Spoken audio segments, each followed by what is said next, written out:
Hi guys, today just a quick video on contrapuntal or counterpoint techniques with the plectrum. So to begin with, I will take this little prelude etude that I wrote for the plectrum. So we're starting with chord 1, C major, going to chord 5B, or this would be C to G over B, or G first inversion. This little idea just in itself produces a lot of music. For instance, and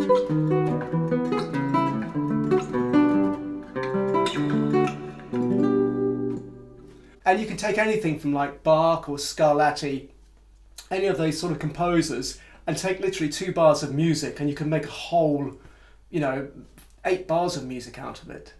The other thing that you'll notice mostly in this prelude is that there's not consecutive fifths and octaves and doubled thirds. Okay, so we have this. Now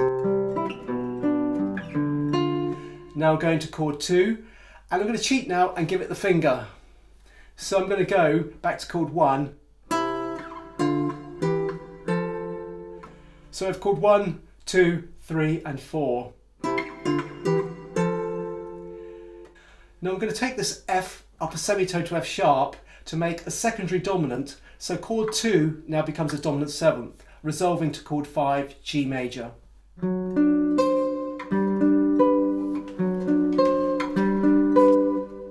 From here I'm going to cadence this with chord 1B, or chord 1 first inversion,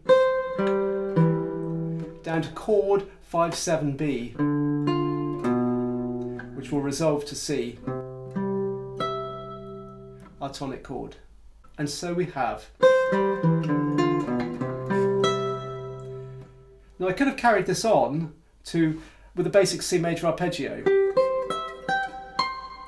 but I thought it might be a bit much, so I just left it out.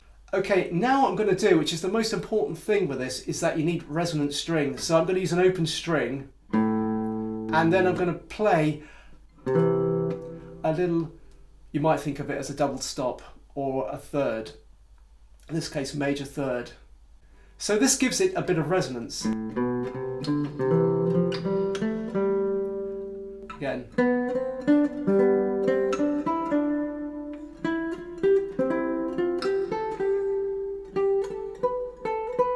And now a third. And now a bit of contrary motion.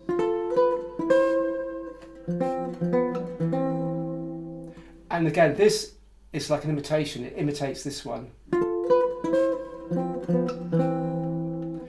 And now chord 5, implication to chord 1. And from here we have some sort of counterpoint again, this sort of movement. The key here is not to get this. We don't want that. We need to imply that, but actually not do it because it's just like horrible sounding. So this is what I'm doing. And then go down on the same string. This breaks it up. And this starts to create a sort of contrapuntal effect. So we have. Now we have this A minor, we're going to go back to chord 5B. And then use the open string for the A minor again. And then we're going to move this up here, slide it up so we're in position to pluck it again. And we don't have to take our hands off of the guitar string. And so we have. So here we have chord 5, 7 first inversion, but with a suspended 4th. And we will then go to chord 4B.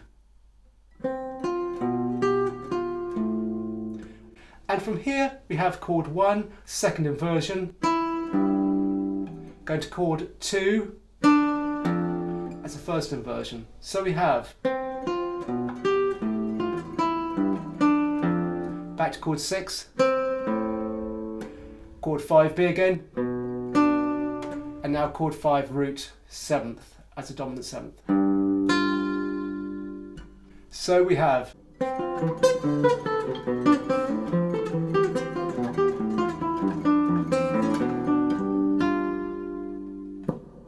From here we have the recapitulation and play what we played at the beginning, a repeat.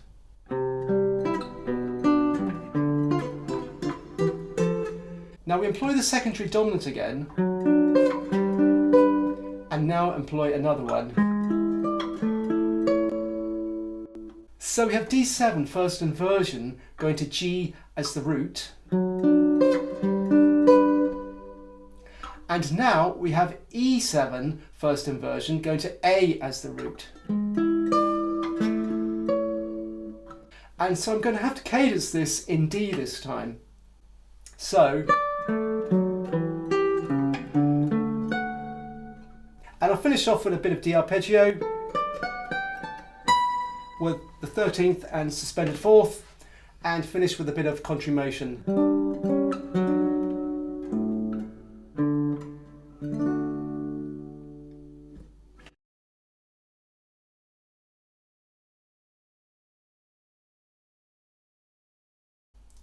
Anyway, if this video was of any use to you, then please smash the subscribe button. That really does keep the channel going. Smash the like button.